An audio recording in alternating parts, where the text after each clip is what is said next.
Well, hi there. I'm getting ready to go on a trip and found unfortunately when I was digging up my walk, they got left in the rain by somebody. Basically, that's ground for the divorce as far as I'm concerned. And so don't do that. You gotta love your cast iron. So now what we're gonna do, we're at the phase. We've seen the previous videos. You'll see how I've got a lot of the rust off of the inside surface. And the outside wasn't so bad. Now the next thing we're going to do is we're going to put the wok. And believe it or not, you don't need to put it on the big burner. You're just going to heat up this area. You don't need that. All the heat kind of transcends this way anyway. And we're seasoning it. Okay. And this is my cast iron wok. And this is how you take care of your cast iron. I'm rescuing this one. I have another skillet in here. And that had been seasoned. I preheated the oven to 200 degrees. So the oven's still nice and warm. So when I finish this, cleaning it, I can season it with the olive oil and then that. So we're gonna get this guy, and he's been seasoned. See the difference? When you take care of your cast iron, it's beautiful. One of the benefits of cast iron that most people don't understand or know is we need iron. We're part iron. That's the red in our blood. When you're anemic, you're low on iron. Well, when you cook with cast iron, you're actually imparting iron into your system digestively, and it's safe. It's good. It's good for you. It's not like you're going out and eating dirt. But so this has been seasoned. It's still warm to the touch, so you gotta make sure you always pot holders. But look how beautiful it is. It's clean, it's healthy, it's happy, and it's that way on both sides. It's in excellent condition. Water is not your friend. We already talked about that. And this is how you're going to clean your wok and season it. Okay? So here we go. Pour wok. We've got it going on. What we're going to do first is we're going to set our oven to about 200 degrees. Okay? And this is already preheated before with this wok, and then you just turn it off once it's done heating. Okay, so now should just, because I've done it before, it won't take a lot of energy to put this back up to the 200. Okay, and it's going to go in the oven. So keep my eye on that little red light.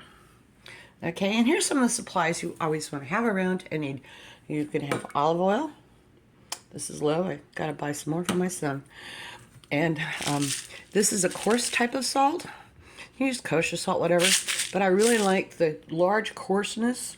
This is not going to dissolve as quickly. So you're going to put a portion. And since this is a cleaning method, we're going to use the kosher salt. Okay, I'm just going to. This is pink Himalayan.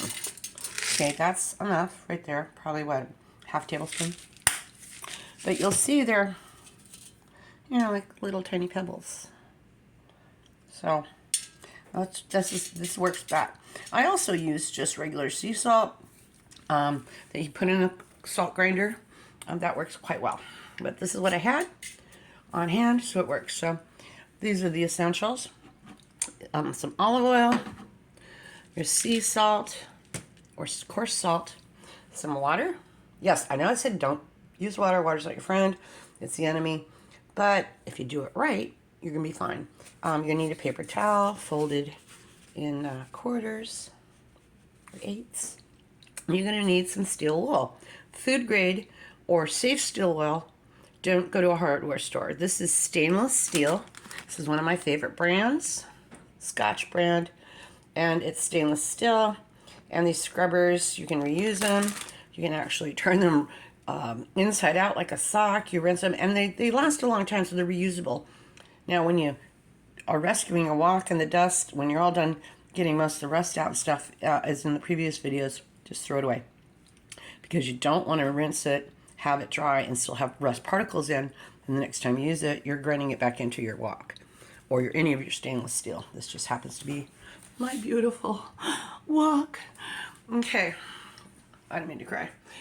Okay, so that's what we're gonna do. So we're gonna set it up. We're gonna get there. Before we turn on the burner, we're gonna kind of get ready. So I'll put the sea salt in, okay? Then we're going to take the front burner and we're gonna turn it on to high, just so that it'll start to heat up. Okay, now, usually for the frying pan, I'll just put a little sink water in about so high, you know. But with the wok, because you've got more area, you don't want to fill it up with water, because again, you're going to boil the rest back into the coating. So what we're going to just do is we're going to let the wok heat up. It's got a moment. We're going to heat it up, and then I'm going to pop a little water in there. But you don't want to you want to use just tepid, room temperature tap water. Don't put cold water in a hot wok. Believe it or not, you can crack it. Don't put a hot wok, even a warm wok, into a sink of water. Well, and you should never wash it with water. You should never use dish soap. There's a process. So if you love to cook and you're passionate about your cast iron, do it right. I'm sure many of a divorce happened from somebody, or a disinheritance from not respecting the wok. So it helps if I turn it to high instead of low. This is not my stove. I'm traveling, and I went by to get some of my gear and found this hadn't been taken care of. I had a stroke a few months ago, a year ago now. My brain is not right. And it was kind of hard for a while. And so the person who was supposed to be helping me out kind of got lazy about a few things. So, and it's, you see a little bit of smoke, don't freak out. It is because this was well seasoned at one time, and there's probably still a little bit of residue, or it's the burner, I don't know. Anyways, it's starting to, so like, oh my gosh, she's crazy. Well, it's not hot yet, especially because I didn't have it on. Oven is still preheating, but that's going on. And I usually try to prep to get my stuff ready in advance, just so that it will be a little quicker and easier, especially because I'm getting ready to hit the road today.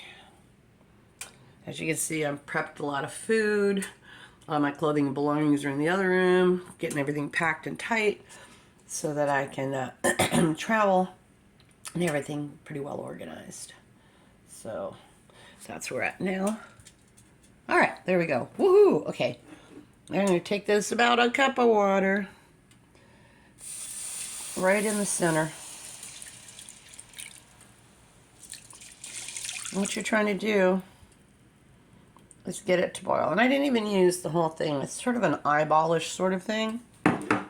But what you're trying to do is get it to a boil. Once it starts to boil, and again, that's why you want really coarse salt, because otherwise it's going to dissolve right away.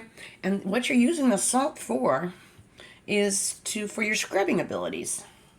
Okay? It's going to help you scour the inside of this and not, you know, you don't have to work so hard at it.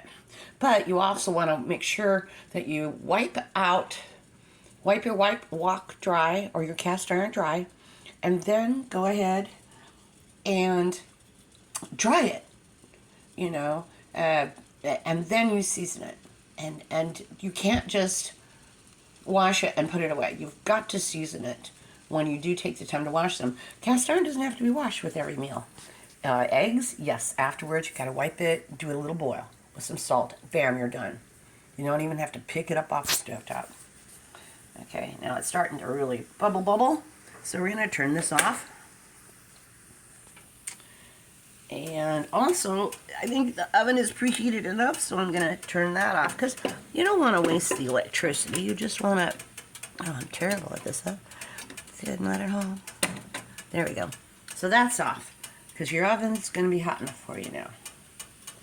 And this is going on. And what you do is you take a set of tongs or whatever, but since this is long, and I don't drop my phone in my walk, I've done that in the past. And the center is the worst. Okay.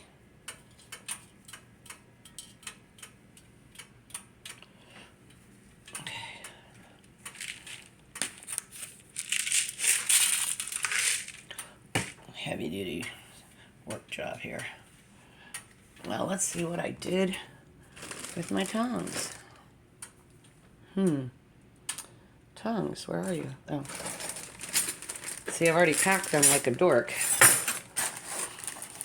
Let's put you on pause a moment, folks.